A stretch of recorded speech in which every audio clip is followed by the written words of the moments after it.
So total confession. Okay. When you took over from Jana, I'm like, let me look Kathleen up. I believe we became friends on Facebook. Mm-hmm. And recently I saw that you posted a photo of you fencing. Yes. I have so many questions about this. I'm Kate Schlientz, your host for the Behind the Screens podcast, and joining us on this week's episode is Kathleen Reckling, CEO of ArtsWestchester and a Team USA fencer recently back from the Veteran World Championships in Bahrain. Kathleen leads New York State's largest private cultural service organization. What started in a living room in 1965 has grown into a powerhouse that, in partnership with Westchester County, has invested over $35 million in local culture. ArtsWestchester serves as a vital hub for artists and the community alike. Today, we're discussing the future of the Westchester art scene, their mission to keep the arts accessible for all, and of course, you know I have questions about fencing. Kathleen, welcome to the show. Well, thanks so much for having me. I'm so excited to be here. It's been a little bit since I've been in the ArtsWestchester building. Can you tell people who might not be familiar with what ArtsWestchester does, what's the mission here? Thanks. Well, first of all, people probably know ArtsWestchester, but don't realize they do because if they've attended a concert at Tarrytown Music Hall, or they've taken their child to a dance class or attended an exhibition, chances are you've engaged with us in some way. ArtsWestchester really works to ensure that the arts are accessible to all residents and visitors in the lower Hudson Valley, and particularly in Westchester. So one of the main things that we do is we work with Westchester County and New York State Council for the Arts on granting funds to organizations to do really impactful community-based programming. And we support organizations of all sizes, from grassroots startups to the long-established cultural anchors in our communities. We also work to support individual artists and the work that they do. And then in addition, besides what we do for the countywide, we are very active in presenting programs, both here at our building, but also across Westchester County. So are you kind of like the umbrella organization that kind of feeds the smaller organizations in Westchester County? Is that kind of? Yeah, that's a perfect way to describe us. Okay. So we're an umbrella organization. We are an advocacy organization, but we support the whole cultural sector here. And how many organizations, smaller organizations, are in Westchester County that you are working with? Yeah, so we work with about 170 organizations. Oh, wow. In Westchester and Rockland County, and the bulk are here in Westchester. That's where we have our longest relationship with. But again, all sizes, organizations that are newer to the area, like More Dance, but then also these well-established, internationally renowned destinations like Caramore. Oh, I love Caramore. Right. That reminds me, I need to get up to Caramore. And how did you get involved specifically kind of in the art scene? So I think I always was on a pathway to be in the arts. I grew up in Westchester. I was definitely a beneficiary of what Westchester Public Schools offers in the way of arts access. I played violin. I knew I didn't want to have a job where I had to wear a suit every day. And so I started in college really kind of getting into art history, and I added that as a minor and went on a track to do my master's in art history. But while I was in grad school, I was always actively seeking different experiences to kind of understand, okay, where do I really want to go as a professional in the arts? And my father saw this profile of Janet Langzam in Westchester Magazine, and he's like, you should know this woman.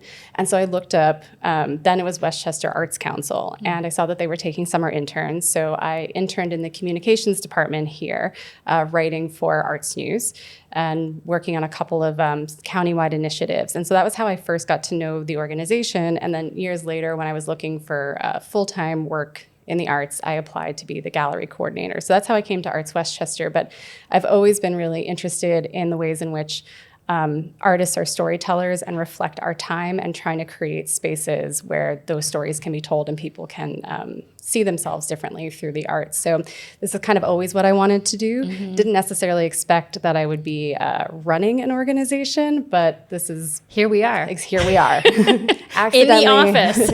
Accidentally it became important at work. So. Oh, I don't think it's accidental at all. I don't think it's accidental at all. You were an active member for over 10 years before becoming CEO in 2024. How has your role here changed, and what is the most challenging part of your new role? Yeah, so I think the way that I think about the shift is that, as someone who grew up playing music. So it's like from being a violinist in the orchestra to being the conductor. So the way you make the music happen changes. You're not necessarily playing the specific notes or your part. You're out in front leading the interpretation, setting the rhythm, and you're literally like in front of the pit, directing the group. So that's sort of the biggest shift from being kind of, making the sauce to sort of leading the recipe kind of thing. But the most challenging part is really this particular moment to be at the front of a nonprofit organization. A nonprofit to the arts has really set some unprecedented challenges to navigate.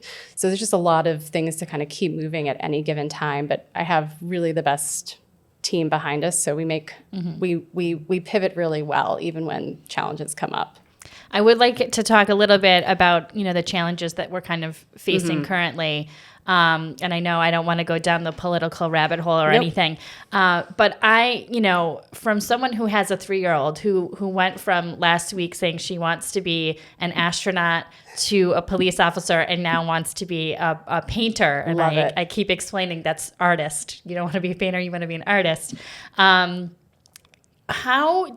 effective and important are the arts to our young kids when it comes to culture, when it comes to learning, when it comes to just, becoming ourselves? Oh, thank you. I mean, thank you for asking that, because I think, when you do poll nationwide, the majority of Americans believe in arts education. And the reason why arts education is so important is because the arts really are a fundamental expression of the human experience.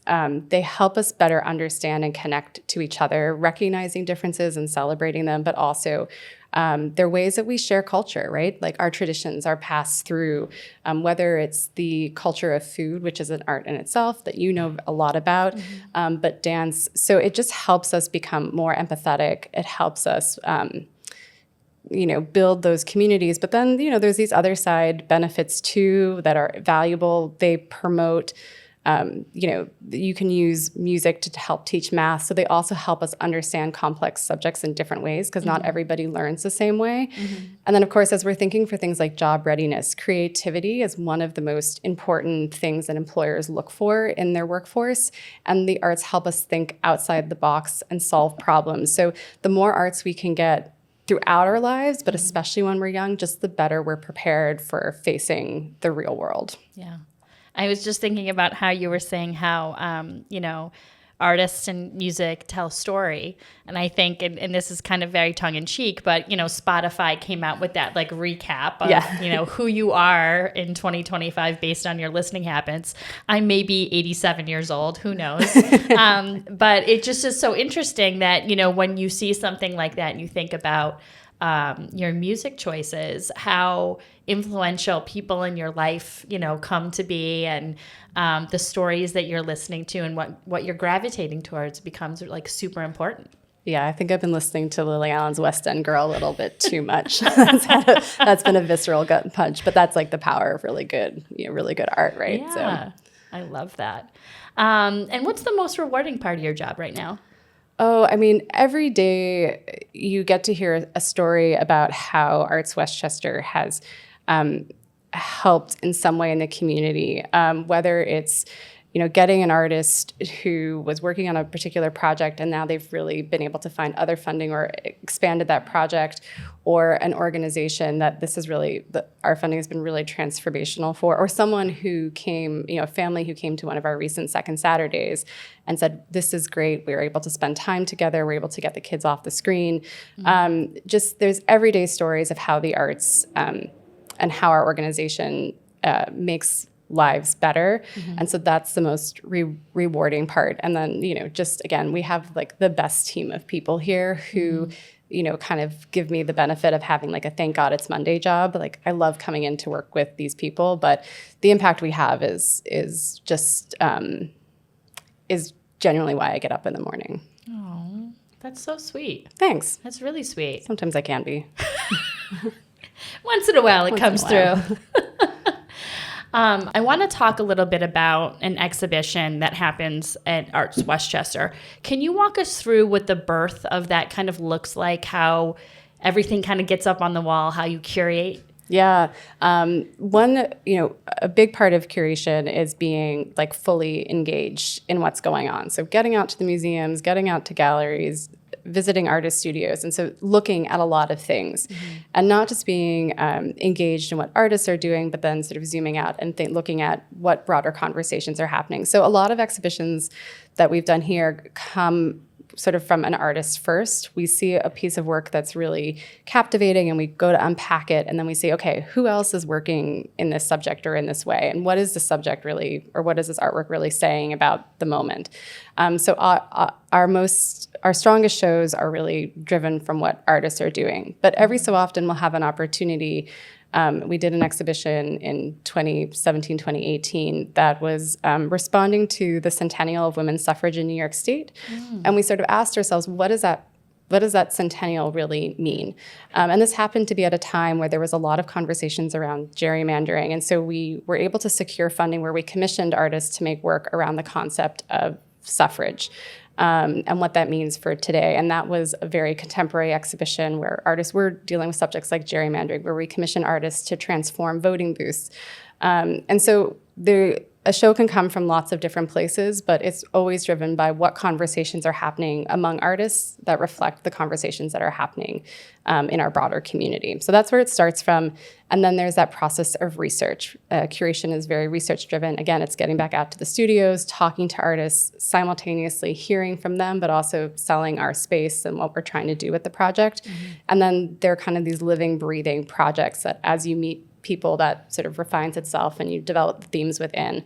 And we're always looking to balance artists who are right here in our backyard with bringing in artists from mostly New York State, but we also have just an incredible community in Connecticut and New Jersey, so we look a little bit farther. And really identifying works that are engaging with those conversations is among the criteria that we look at when we bring artists in. It's so interesting to me. How do you know when it's finished? Oh, well, is any project ever finished? I mean, the space, the good thing is like when you have a space, there's really only so many things you can put in the space and still have it That's true. Look good. Yeah. So, my approach to curating in our space was very space driven, like thinking about what things can, hang well in the space. We have these beautiful high ceilings, which really invite works that challenge how you think about space and can go really vertical. We can hang things from the ceiling. It's 20-foot high, two-story high space, and then the second floor is more traditional. So at the end of the day, it really comes, does the show kind of tell enough sides of the story, and can we get it all in there? Yeah. I was originally going to say it's kind of like a puzzle, but I feel like it's more like a Rubik's Cube. Yes. Because you're really looking It's 3D. You're really looking at a lot of different sides of it. The storytelling, the space, how it's all coming together. Yeah, it's absolutely like a three-dimensional experience. And so you're always thinking about all the different sides to that. Again, as you said, like the storytelling, how do things fit in the space? How do things work in relationship to each other?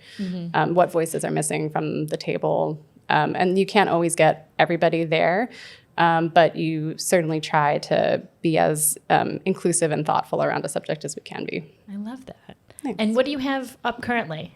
So our current exhibition is called Meltdown, and this is an exhibition that is looking at artists have for a long time been engaged in our relationship to the environment and the natural world. This specifically looks at climate change through our waterways. So bringing that theme of climate change to something very local, because Westchester is bordered by the Long Island Sound and the Hudson River.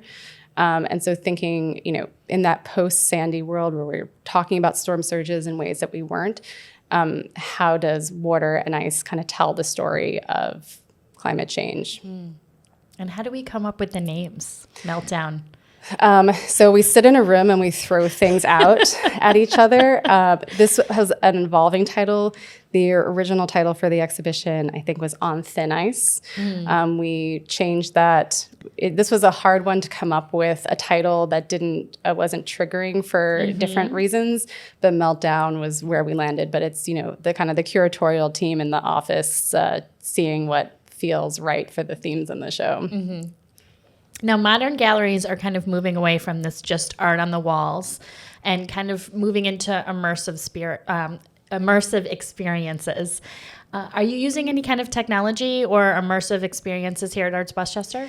Yeah, we're really thinking about ways that we can create those immersive moments, whether it's through technology or whether it's through three-dimensional installation. But our fall exhibition for 2026, which is being curated by our Associate Director of Visual Arts Program, Megan Meadowlark, that exhibition, World Builders, is going to be engaging with new technologies, artificial intelligence, whatever is emerging as bleeding and cutting edge. So this will be a much more technology-driven exhibition with some of those more technology-based immersive experiences. So we're in the process of curating that now. So it's soon to come, but technology is not inexpensive. Yeah.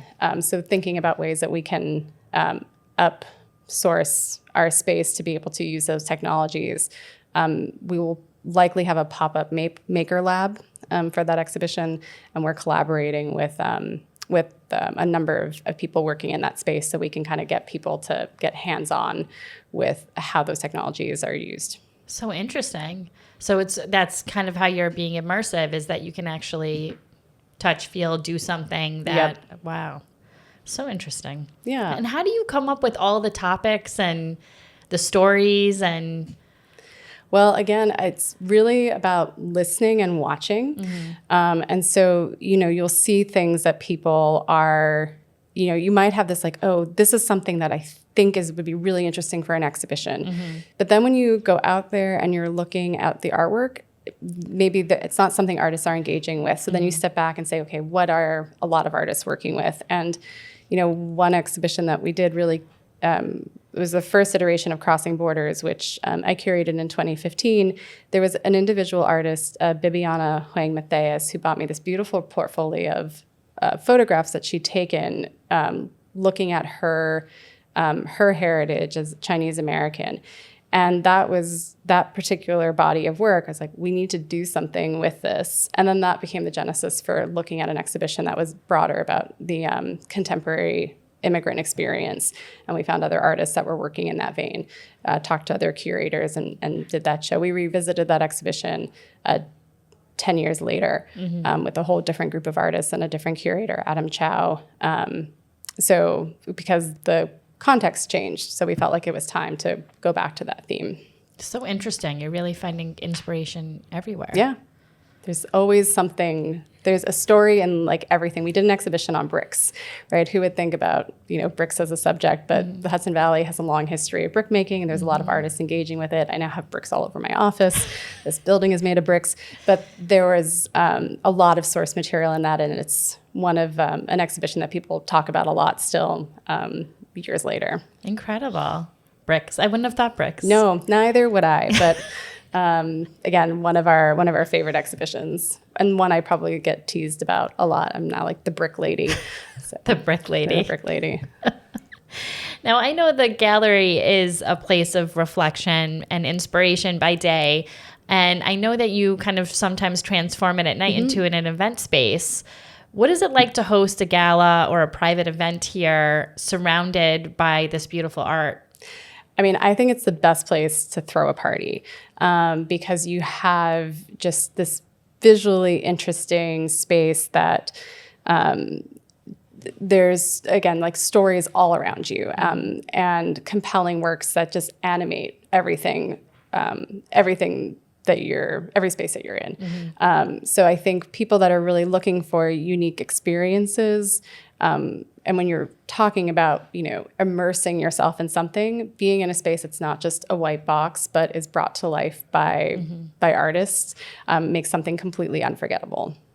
I would agree. I mean, the stories surrounding you and the colors and the textures, it just is so much fun.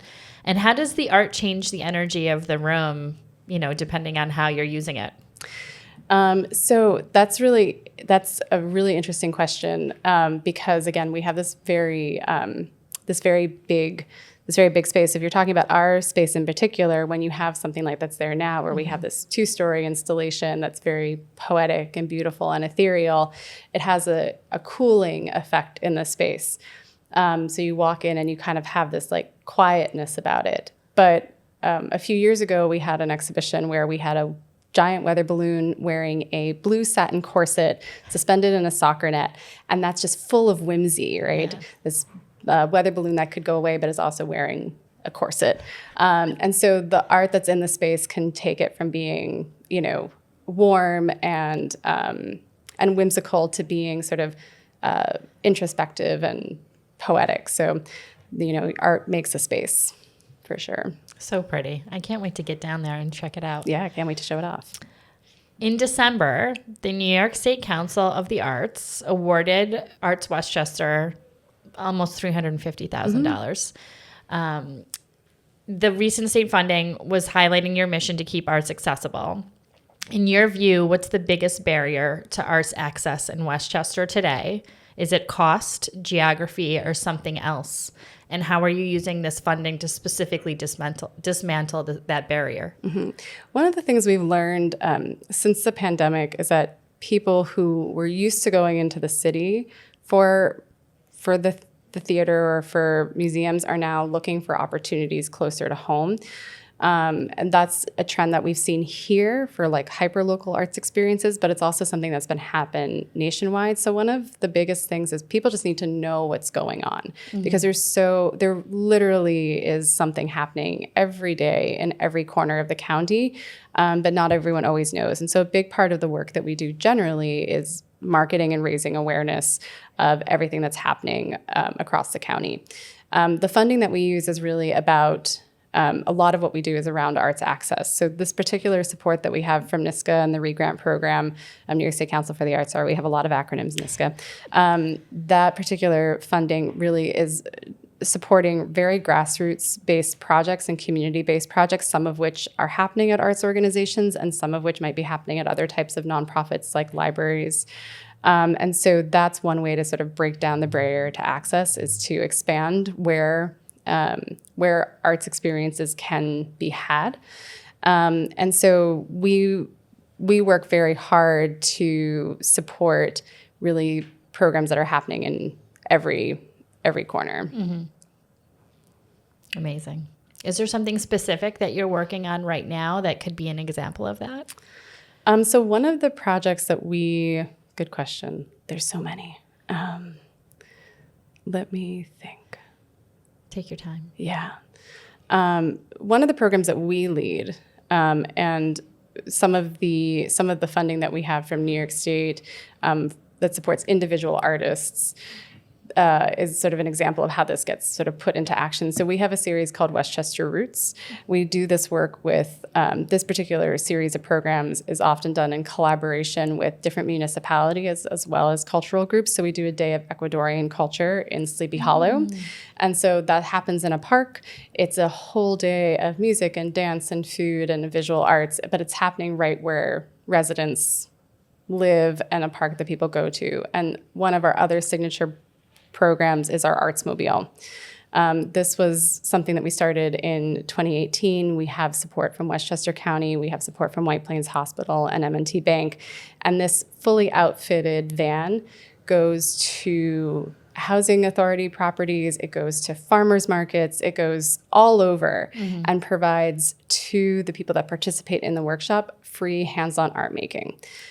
So it's just a way to get people introduced to the art. And we visit over 100 sites in any given year, but that's one of our programs that really gets people introduced to the arts. I don't think I knew that you had the arts van. Oh yeah, we want like 5 of them because it's so in demand. We've got one for now, but we're building that up, and then sort of we have just added a sort of partner program to the ArtsMobile, which is our second Saturdays.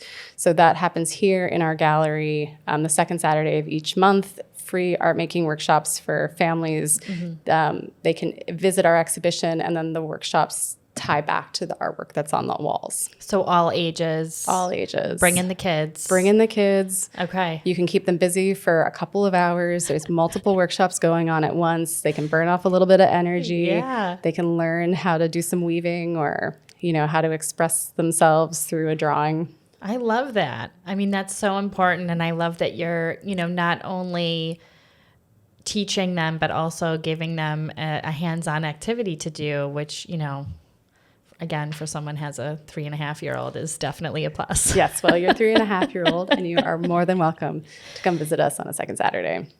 I will definitely have to make a second Saturday here. Many people see the arts, I think, sometimes as it's nice to have. More than it's a must-have. And I'm someone who believes it should be a must-have, and I assume that you are too. Absolutely. How do you use this state-level recognition to prove that the arts are something that's vital to communities?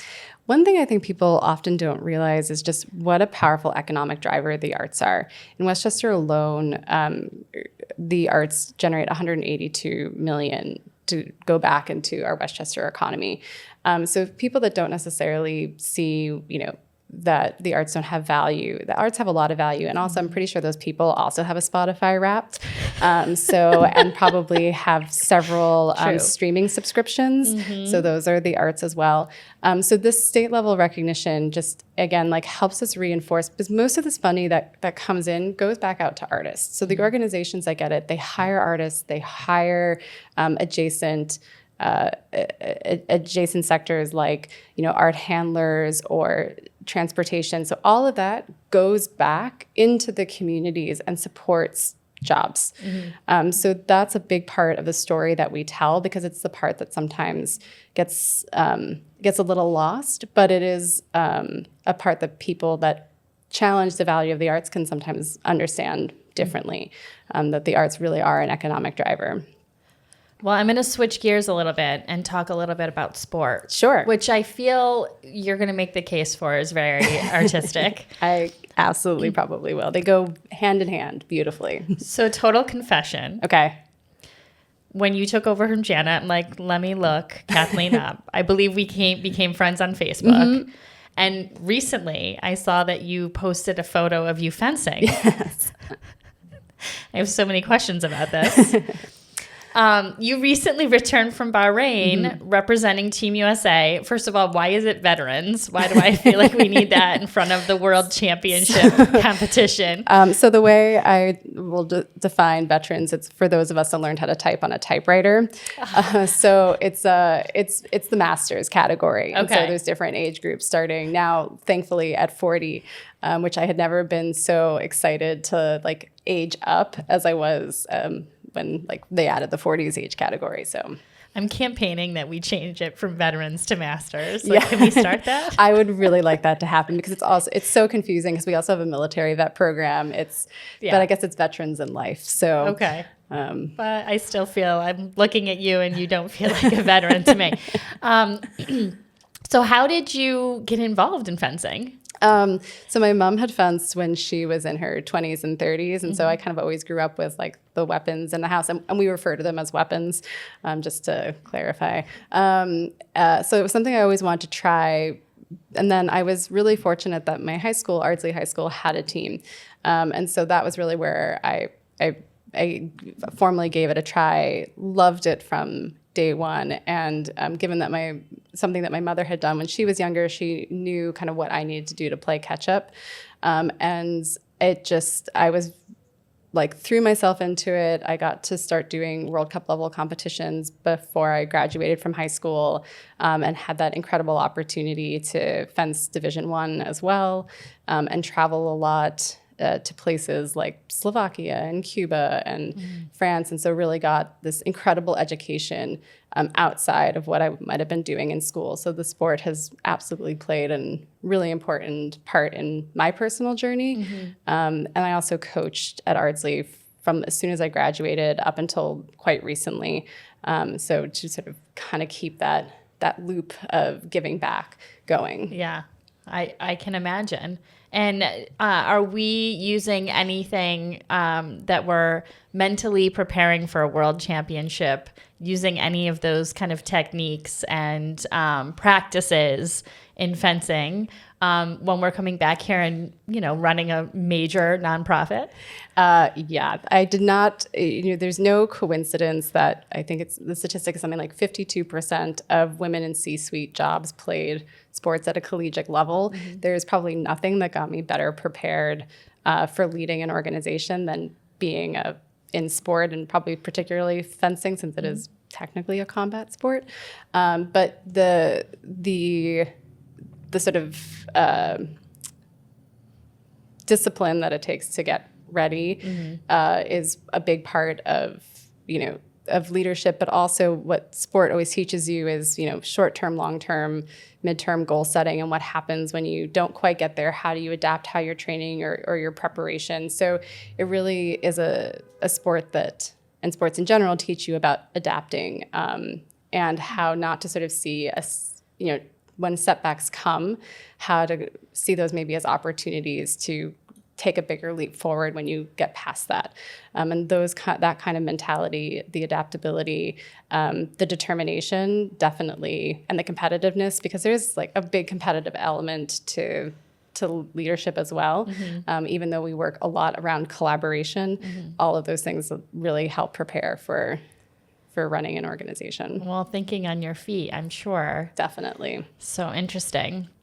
Now, aside from the main galleries, what is one hidden gem art spot in Westchester that everybody should visit this winter? Oh, that's so hard, and it's like picking a child. Yeah, I can't do it. But one thing that's so wonderful about Westchester is you do have these anchor destinations like Lyndhurst, Carramore, Tarrytown Music Hall, and we have all of these incredible emerging organizations that are doing things that are really experimental and really bringing in that are very artist-driven. And so places like Peep Space in Tarrytown and Kappa Space in Yorktown Heights, Kino Saito in Verplank, like these are all really special places that you can pair with, jazz form arts, or to that trip with Lyndhurst or the Clay Arts Center.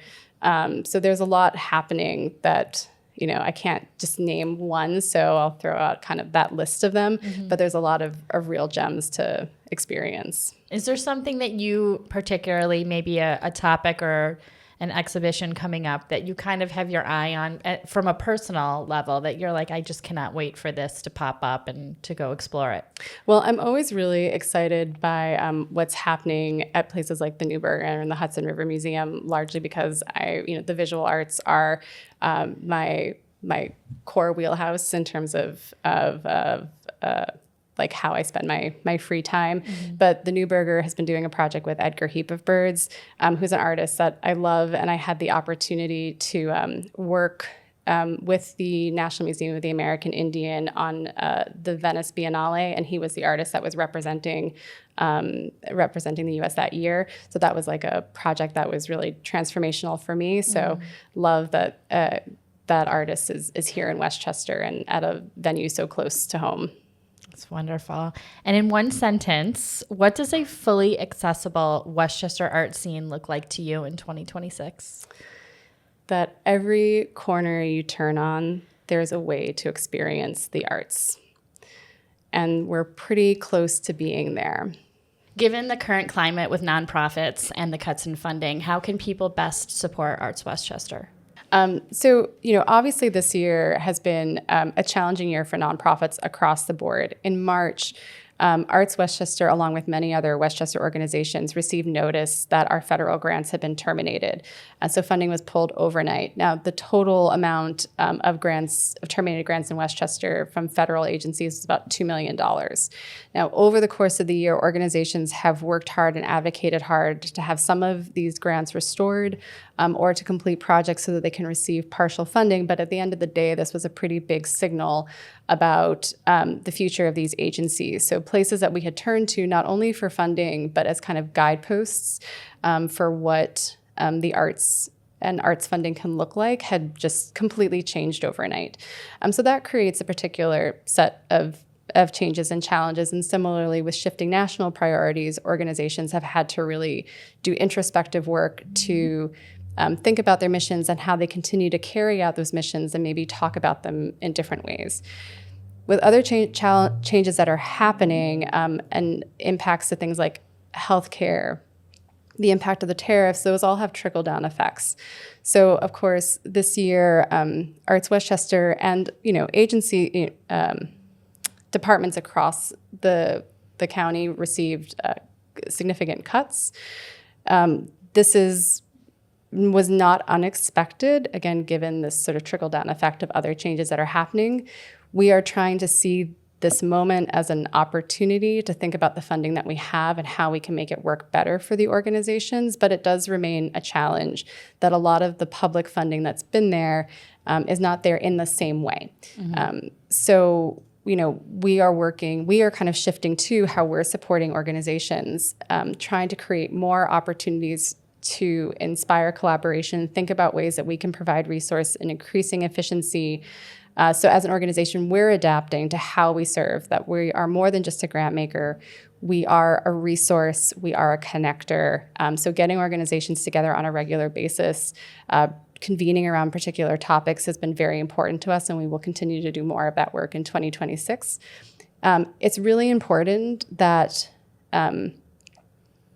audience members join us and step up, not only in taking part in the arts and going to things, but also in supporting their organizations. And if you love what we do at ArtsWestchester, we welcome you to make a donation, become a member. There's opportunities through our website, artsw.org, or send me an email. I'll tell you how you can support us. But we're here for the community, and we invite residents to support the work that we do. I have to tell you, I am from Facebook friends, slightly stalkerish. Sorry, I'll admit it. To getting the chance to sit down with you, it's just been such a wonderful experience, and I'm just so impressed and just proud to be, part of a community that is putting everything out there in such a beautiful way. Thank you. Well, thanks for taking this off of the social media friends to in person. It's such a pleasure. I can talk endlessly about all these things, and I just love it so much. So really appreciate the opportunity to talk to you. Oh, Kathleen, thank you so much. Thank you. That wraps up this episode of Behind the Screens podcast. A big thank you to Kathleen for sharing her insight into the role the arts play in building stronger, more connected communities. Thanks for listening. Stay inspired.